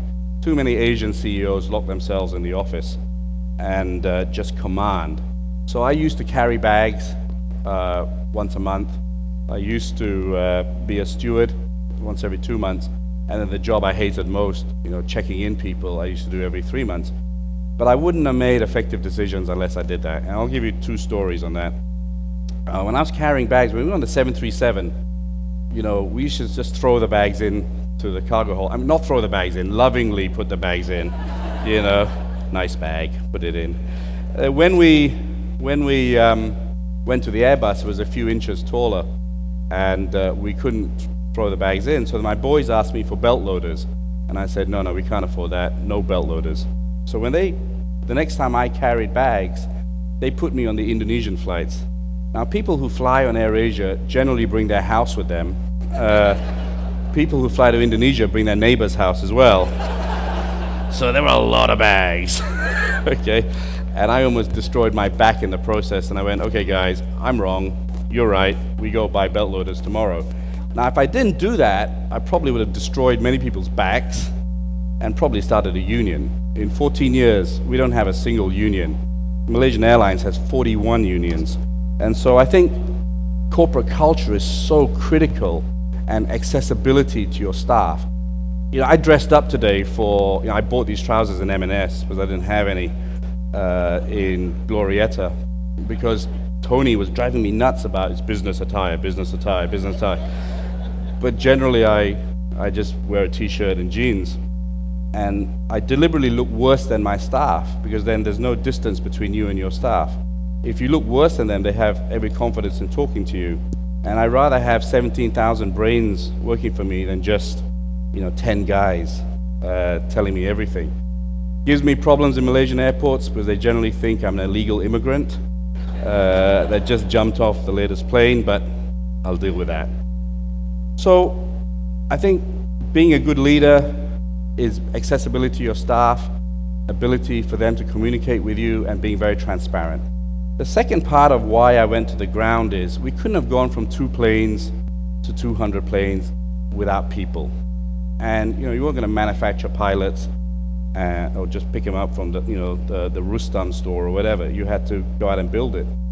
So I decided to look for people within my organization. And this is, if there's one lesson you take away from it today, is be unconventional in how you look for your people. when I was carrying bags, I saw so many bright kids who just left school when they were 13 or 14 due to financial reasons, who were much, much smarter than me. So when we had our first cadet pilot program, we opened it up to everyone. I said, I don't care whether you have A levels, O levels, whatever. If you want to be a pilot, we'll support you. And our first 18 cadets, 11 came from within the company who had left school, 14, 15. They were store boys, accounts clerks, etc., etc. And we had one boy who left school when he was 13. I carried bags with him, and I thought he was so smart, and I said, I'll pay for you to go do this. He had the highest marks ever in the Malaysian Flying Academy. He carried bags for us, and he took the exams, and he had the highest marks ever, and today, he's a captain. So you imagine, you join the airline to carry bags, 8 years on, you're a captain in a brand new A320. And that's the energy, and that's the power in AirAsia, that people believe they can do anything. Females, there were no female pilots in Malaysia. And I said to my captain, I said, why are there no female pilots? And he came up with the most ridiculous answer that can be never repeated again. And I said, if a woman can run a country, she can certainly fly a plane. And now we have 45 female pilots. And the other day was history. Captain was female, co-pilot was female, all the cabin crew were female, and all the passengers were male. That bit's not true. And the girl on the left-hand side of the slide, when I was in a bar one day having an orange juice, she came up to me and said, look, my dream is to be a pilot. I said, go for it. She's a very smart Thai girl, and she went for it. She calls me up a year later and says, everyone says I'm really beautiful. Can I take part in Miss Thailand? Very interesting concept. But okay, if you win, I get to use your photograph for the rest of your life for free. And she said, okay. And she won Miss Thailand. She took part in Miss Universe and came 5th in Miss Universe. And now she's back in AirAsia as a captain. So she's the only we're the only airline in the world with a Miss Thailand flying for them. Okay? But the moral of the story is not that. The moral of the story is because we're such a flat structure, she had the courage to ask her to live her dreams, to ask whatever she wants. She was one phone call away from me. And I think effective decision making is about removing bureaucracy, is about allowing people not to be afraid and telling you. We have grown so quickly because everyone's got the same mission, everyone's got the same vision. Branding is not about external branding. Branding, most importantly, is about internal branding. Because if you want to sell your product outside, if the people inside your company don't understand it, then 50% loss, right? So we spend a lot of time on that. So the biggest asset you have in your company is your people. My biggest job is to turn raw diamonds into diamonds. And to all of you guys, as you're competing against the bigger boys, your advantage is your flexibility and your ability to get more out of people than big corporate stuffy organizations that don't allow growth. And branding. We've spent a lot of money on branding. Initially, I used to wear my cap everywhere because we had no money and make controversial statements so that people would take photographs of me. But I do that less now. And we were a small airline with 7 planes, but we sponsored Manchester United. Very, very difficult for me because I hate that football club.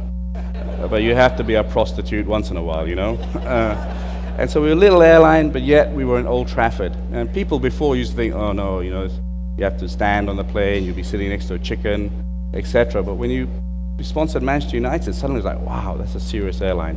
And we were cheeky with advertising. I always had this running battle with Singapore. When they blocked me for 7 years between KL and Singapore, and probably because of my mouth. And but we did this great ad. So everything in Singapore was Singapore girl, Singapore girl, Singapore girl. So we put and they have a Singapore Airlines stewardess looking up in the sky at a megatop. So we put our little plane there, put our 4 girls, and said there's a new girl in town, she's twice the fun and half the price. And instantaneously everyone knew us, not because of that ad, because if you look at the 2 skyscrapers, I erased Singapore Airlines Tower from the Singapore skyline. And instantaneously everyone knew us. So make sure you always put branding into you and be a little bit on the right side because you never know. Technology has been a great leveler for us, and we really, the ability for us in the early days, no one used the internet before we came along. And now 85% of our business is on the internet.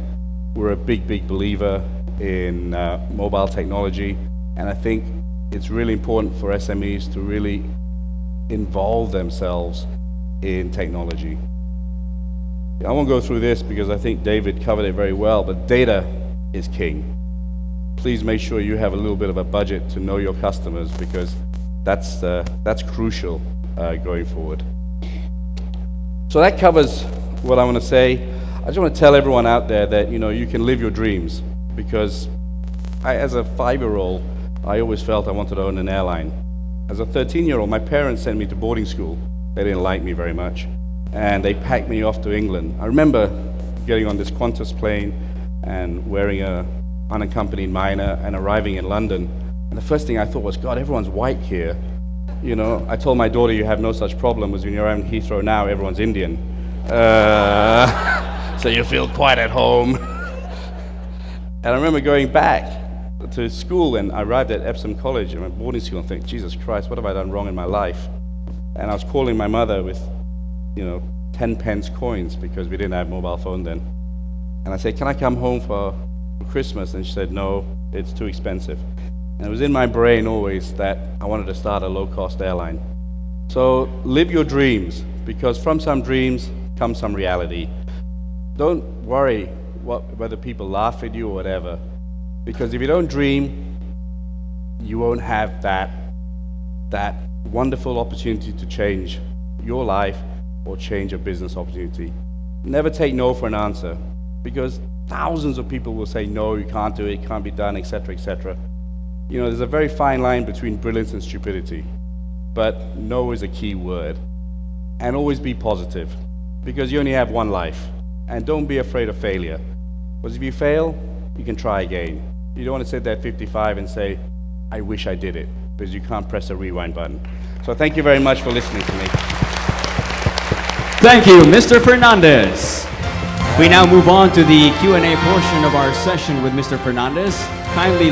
We will have to limit this one to 2 questions only. Thank you. See, the low-cost airline always gets rationed. Slots in Manila, questions.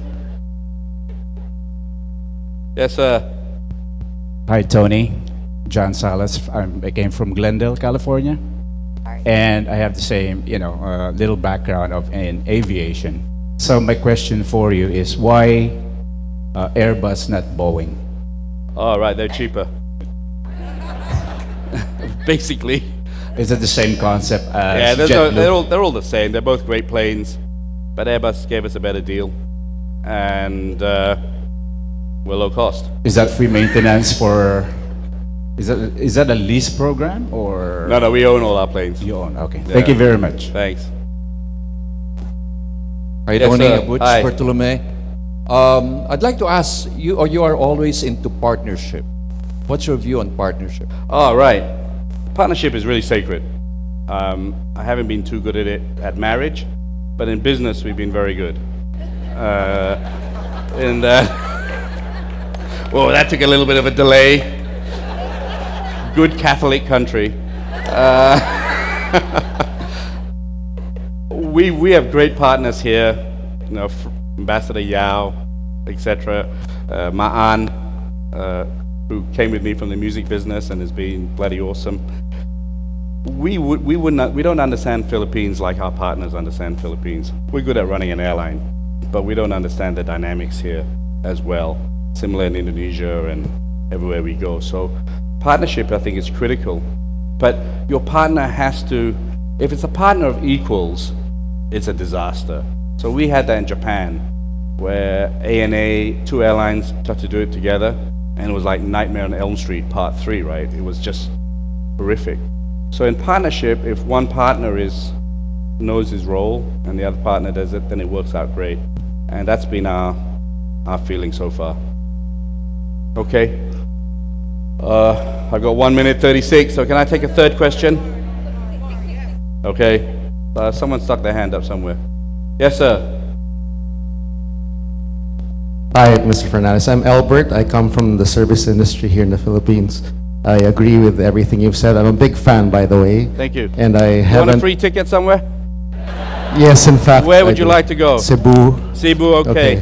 See me afterwards. You get 2 tickets to Cebu. Oh, thank you. It's funny you mentioned, though, but I'm going to start this I'm question. so cheap. You say I'm a fan, I give you 2 tickets. I'm a great. I'm going to say this. I'm still a great fan, despite the fact That I bribed you. that I had a horrible experience with AirAsia. Oh no.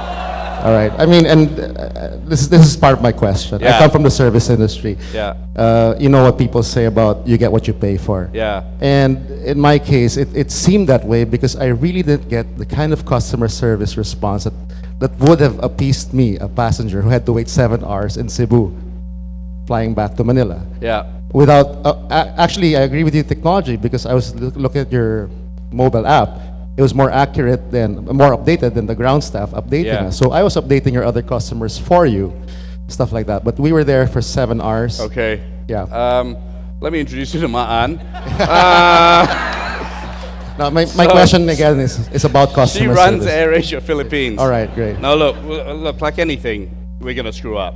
And I think complaints such as yours is what makes us better, right? So I always tell my staff, complaints is free market research. Someone took the time to write to you to tell you why you're bad. And so we take it very positive. We've had a tough time in the Philippines for a variety of reasons, which, you know, this is not the appropriate place to actually say it. But there's a yellow and a blue kind of thing there. So, but we're wrong. But watch us in December. We're gonna really change aviation in Philippines. We've worked bloody hard, and we're really, really confident about our airline in 2016. So obviously, when you get your free ticket, we're gonna treat you like God. Thank you. You know, 4 girls will take you on the stage, we'll comb your hair, we'll do whatever. Ma'an, please take note. He's a good-looking guy. Ma'an is single. But more importantly, when you take your next AirAsia flight, write to me. And if we suck, then I'll resign. Okay? I am very, very confident that AirAsia Philippines is going to be the most loved airline and an airline that will change tourism here. You have an amazing country here. You really have an amazing country. Thank you very much. You should be very proud of what you've achieved. I go around the world saying the shining light in ASEAN is the Philippines. It really is. And I get myself in loads of trouble by telling the truth. But in this case, you really have. So we're very bullish in the Philippines. We're very bullish about showing the world in a sustainable manner the amazing places you have in this country. And we have great people here. We've been a little bit unlucky. So check us out in 2016. Enjoy your free flight. Enjoy Ma'an. And I look forward. The Thank next you. flight is more important. My email is tonyfernandez@airasia.com. Let me know your experience. Thank you very much. Appreciate it. Thank you very much, Okay. Mr. Fernandez. Unfortunately, there will be no more time to give away tickets. Bye, everyone. Let us now welcome our next speaker.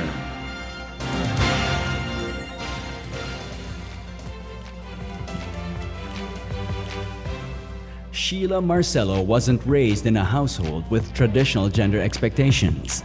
She was pushed by her entrepreneur parents to learn math.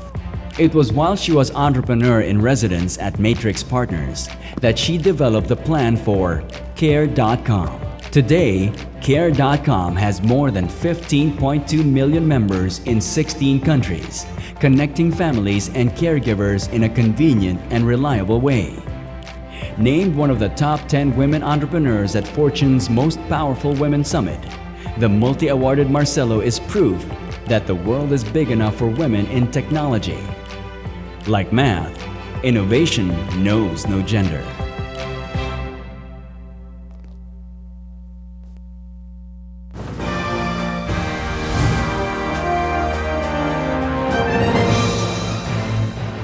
Ladies and gentlemen, the founder and CEO of Care.com, Ms. Sheila Marcelo.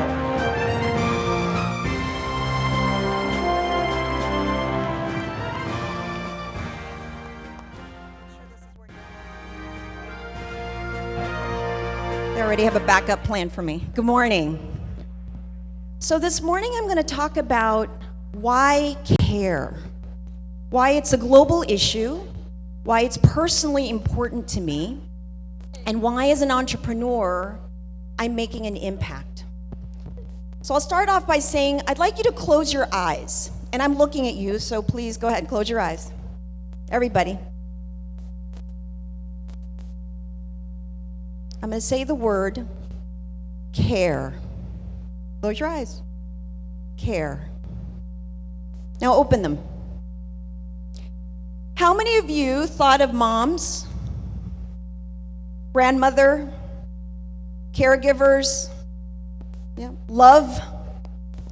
Often the soft issues. How many of you thought of the phrase economic imperative? Does that even come up with that four-letter word? Such a soft issue. Why do I call it an economic imperative? Because today in the US alone, $280 billion is spent on child and senior care. It's in the US, it's not even global. Second issue, it's often the most expensive item now for dual income families in the United States. It's actually higher than home and mortgage. It's more expensive, even more expensive than transportation or college.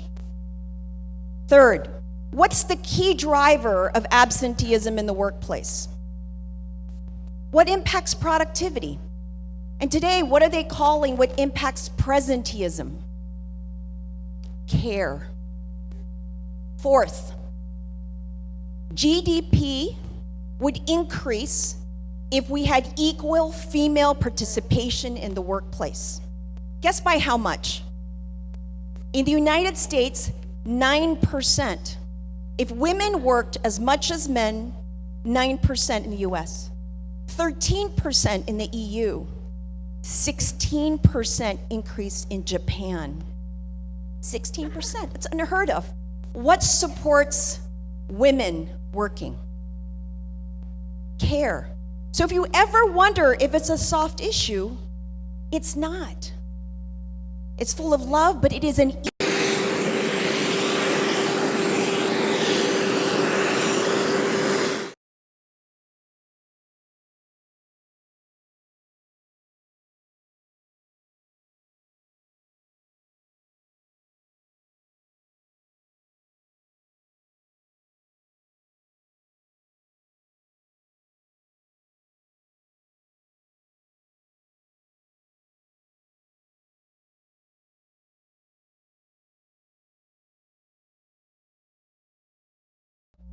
Today, 50% in the US between their 40s and 50s are already part of the sandwich generation.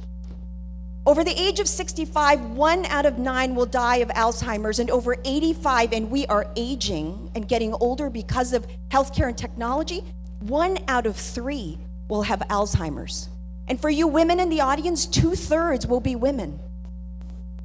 And 2/3 of the caregivers will be women. So if you wonder whether care should pertain to everyone, absolutely. The third, not only do we have a growing demand problem, we have our serious supply issue. 2 issues that come with supply. Where do you think the caregivers are coming from? 1, there's paid caregivers. They are significantly underpaid. Most countries around the world do not support domestic care workers. They don't have the laws or the regulations to protect them. So how are we going to attract people into this space that we have a high demand to take care of our loved ones? And for those that are unpaid, here's what's happening. Women are opting out. What do I mean by that? In many developed countries around the world, women are deciding not to get married or to have children. They don't want the burden. In Taiwan, 1 out of 3 women are deciding not to get married. In Japan, 1 out of 5. You're wondering, well, how does that impact supply? Who do you think the caregivers are? 50 years ago in Japan, daughter-in-laws, 50% were the caregivers. Today, 16%. Who, for men in the audience, Who is going to care for the parents of single men when we have issues around supply? What's the solution? Care must transcend boundaries. If you ever wonder about immigration reform, my prediction, just like food, care will be an essential. We will open our borders to make sure that there's care and that there will be a global marketplace. So if you still think it's a soft issue with those three arguments, come talk to me afterwards. But now, why do I care? Me personally. I was born and raised here in the Philippines proudly. I went to the United States for college. I went to Mount Holyoke College, and I got pregnant at a very young age. I don't wish it upon your children. It was very difficult. I had to go through undergrad, grad school with my husband, Ron, and through our careers, struggling with care. And fast forward, our younger son, Adam, I begged my parents to come to the US to take care of our younger son. And my father was carrying him up the stairs and fell backwards and had a heart attack. So at 29 years old, here I am, an immigrant in the United States. My husband's parents were deceased. I was working in a technology company, and I was using the yellow pages to look for care, an important issue that was going to help me fulfill my dreams in my career to go work. And I was using the yellow pages, so there had to be a better solution. So now as an entrepreneur, why do I care? We started this in 2006. You heard in the introduction, I was an entrepreneur in residence, my third company. We've raised over $200 million. We're now in 16 countries. We took the company public 2 years ago, but let me tell you, it is a hard ride as an entrepreneur. Many of you are nodding. SMEs, startups, it's difficult. Here are my 3 lessons. I call them my 3 Ps. It's quick. The first one, get over the perception issues. It's very difficult. So, because Asian, Filipina, 6 of us, everyone had designated professions because my parents were entrepreneurs. They didn't want any of us to be entrepreneurs. There had to be a doctor. There had to be the dentist. There had to be an accountant. And I was the designated lawyer. And I decided I wasn't going to practice law. I studied law, but that's not what I was going to do. I was overly worried about my parents' perception. Still want to respect your parents, but pursue your passion and your dreams. Second story around perception is when I started this company, I had a classmate who worked at an investment bank who I very much respected. And she sat down with me when I was thinking about this company, and she said, why on earth, after dual degrees at Harvard, would you start a babysitting company? Why would you go do that? Why don't you, instead I had an offer to be a CEO of a hot internet mobile gaming company. And I opted to do this because of what a mentor said to me, to be true to yourself instead of managing perception. He asked me this simple question: are you in the pain business or are you in the pleasure business?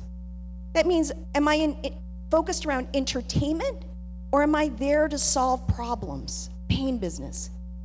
Prior to Care.com, I was helping families save money for college. Not very fun. Second, try to find a job. Third, now trying to find care. So manage the perception issues in your life to go pursue something. Second P, people. Cannot be where we are today without the incredible team. The incredible team. I tell you, this is not even part of my speech. Jonathan here from Thumbtack's a friend. He brought his team to the front row. And you know what was the most important thing to him? He took a picture of them at the very beginning. And I observed that and I said, building companies is about the people. It is about the teams. For all SMEs and startups, you cannot do it alone. I get the honor of being able to stand up here and share my story, but it is the people behind the things that we build. Every service built by people, despite technology. Every product built by people. The third is basically making sure that we're going and following our passion, whatever we decide to do. And so how do I